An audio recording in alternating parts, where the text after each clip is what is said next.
सामाजिक सञ्जालको समय छ, फेसबुक छ, ट्विटर छ हैन? तपाईको आफ्नो पनि पेज होला। हजुर एकदमै छ।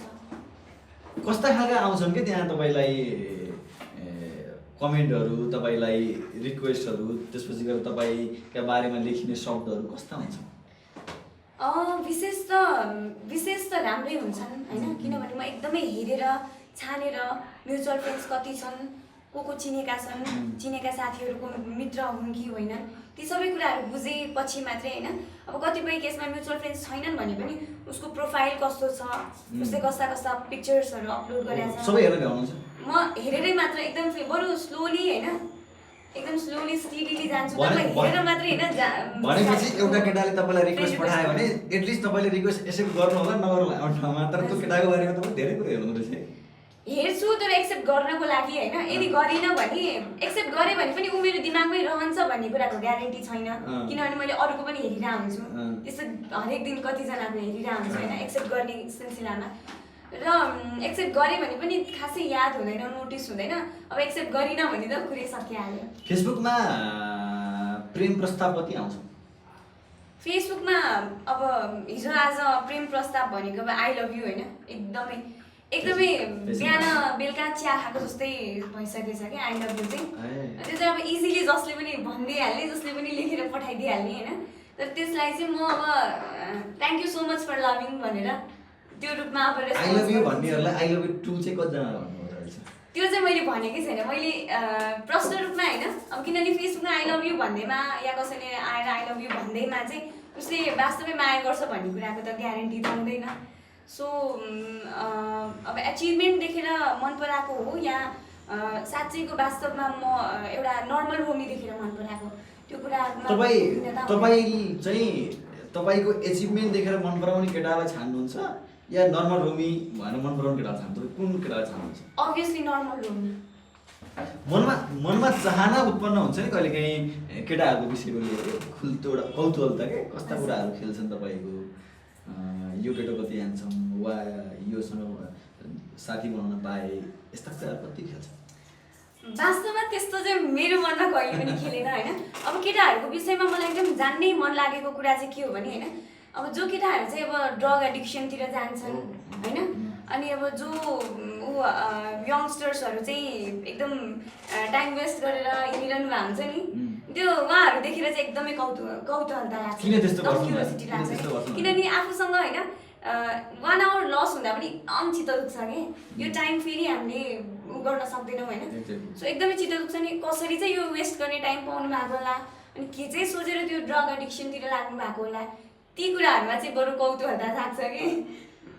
तपाईँको जीवनमा 18-19 वर्षको उमेरमा आउँदाखेरि त्यो अरूलाई देखेर, अरूका क्रियाकलापहरू देखेर, त्यसपछि गएर अरू केटी साथीहरू क्रियाकलाप देखेर, अरू केटी साथीहरूको एकदम कस्तो उडनठेउला कुराहरू सुनेर त्यो काउकुती हुन्छ नि एक प्रकारको, त्यो कतिको लाग्छ?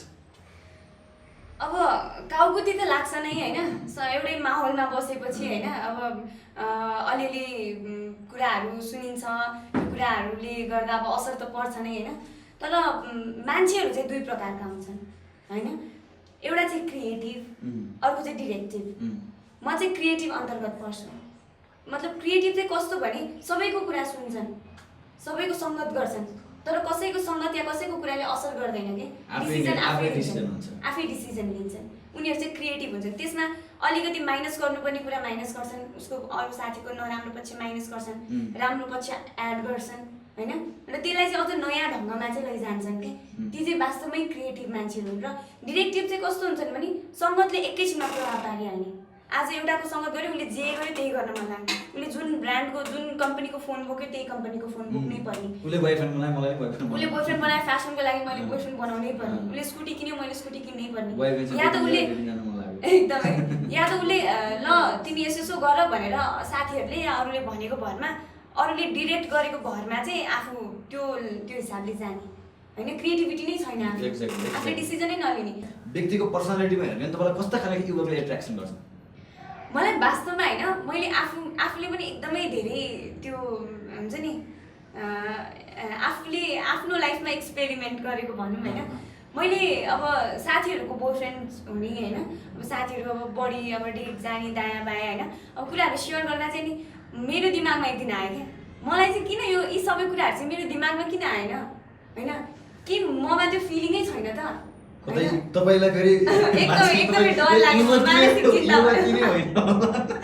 सिरियसली मलाई एकदम मानसिक चिन्ता लाग्यो होइन एकचोटि चाहिँ। अनि फेरि मैले अब अनि मैले आफैले एक्जामाइन गरेँ कि मैले धेरै धेरै ह्यान्डसम साथीहरूको पनि सङ्गत गरेँ होइन, अनि त्यसपछि एकदमै र जो चाहिँ खासै देख्नमा त्यति एट्र्याक्टिभ हुनुहुन्न होइन, तर जसको चाहिँ कामहरू एकदमै एट्र्याक्टिभ छ क्या उहाँहरूको पनि सङ्गत गरेँ होइन। र कम्पेरिटिभली चाहिँ के भयो भने होइन मलाई त्यो ह्यान्डसम युवकहरू भन्दा चाहिँ होइन मलाई काम धेरै राम्रो गर्ने युवकहरू धेरै मन पऱ्यो। सो म क्राइटेरिया भन्नु पर्दाखेरि चाहिँ होइन चित्त दुखाउनु भयो जस्तो छ। तपाईँले मेरो काम देख्नु भएको छैन होइन, ठिक छ। मैले तपाईँलाई बुझ्न चाहेको कुरा के भने तपाईँलाई चाहिँ झट्ट हेर्दाखेरि कस्ता खालका युवकहरूले चाहिँ एट्र्याक्सन गर्छन् भनेर बुझ्न खोजेँ मैले। त्यो सङ्गत लामो समयपछि त भोलि मागे बस्दा बिहे नै होला आउने ठाउँमा छ, झट्ट हेर्दा चाहिँ कस्तो खालको युवकले एट्र्याक्सन गर्छ?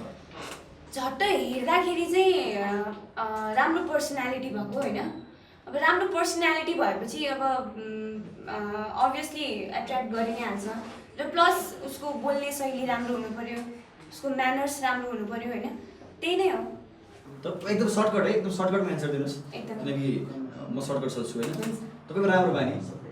मेरो एकदमै राम्रो बानी भनेको चाहिँ म कहिले पनि आई नेभर लुज हो, एकदमै अप्टिमिस्टिक छु। नराम्रो बानी? नराम्रो बानी भनेको चाहिँ म मान्छेहरूलाई एकदम छिटो विश्वास गर्छु होइन, अनि एकदम इमोसनल। छिटो विश्वास गर्दा खाएका धोकाहरू के छन्?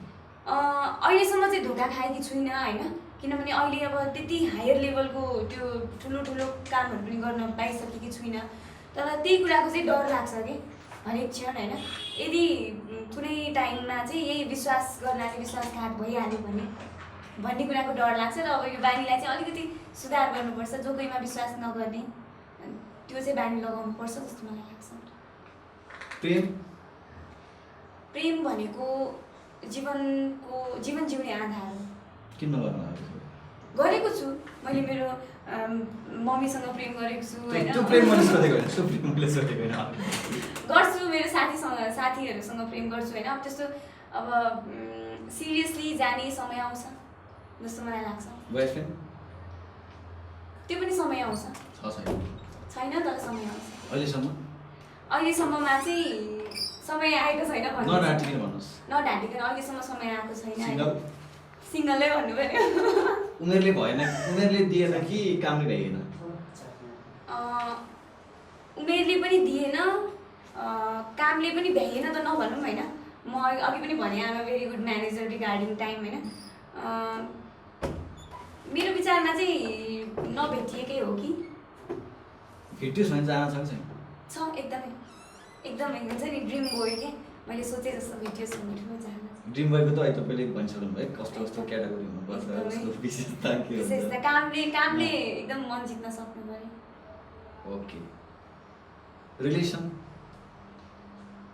रिलेसनसिप भन्नाले अब म्युचुअल अन्डरस्ट्यान्डिङमा हुने कुराहरू हुनु जस्तो मलाई लाग्छ होइन। अब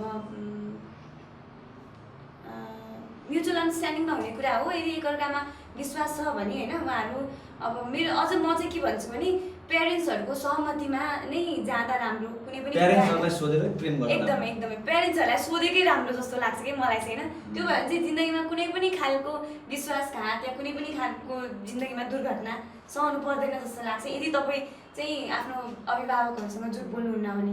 र म चाहिँ यस्तो खालको छु भने होइन, म यदि इनकेस मैले अब लभ गरेँ बोयफ्रेन्ड बनाएँ भने पनि म चाहिँ एकदमै प्रष्ट रूपमा मम्मीसँग पर्मिसन मागेरै भनेरै डेटमा जान्छु, भनेरै लभ आज हामी चाहिँ गोदावरी गएर बस्छौँ भनेरै जानु प्रष्ट रूपमा होइन। किनभने त्यो झुट बोलेर जानु होइन, त्यो अभिभावकको आँखा छोड्नु भनेको चाहिँ होइन आफ्नो खुट्टामा आफैले बन्छ। बिहे सोधेरै गरे झन्। बिहे अगाडि र बिहे पछिको फिजिकल रिलेसनमा तपाईँको धारणा के हो? यो कुरामा चाहिँ एकदमै ओपन कन्सेप्ट छ मेरो होइन। मैले अघि पनि भने यदि म्युचुअल अन्डरस्ट्यान्डिङ छ होइन, अब यदि कुनै पुरुषसँग आफ्नो छोरी या कुनै महिलासँग आफ्नो छोरा घुमेको फिरेको हिँडेको डुलेको अभिभावकले पनि रुचाउनुहुन्छ, त्यहाँ म्युचुअल अन्डरस्ट्यान्डिङ छ भने केही फरक पर्दैन जस्तो मलाई लाग्छ।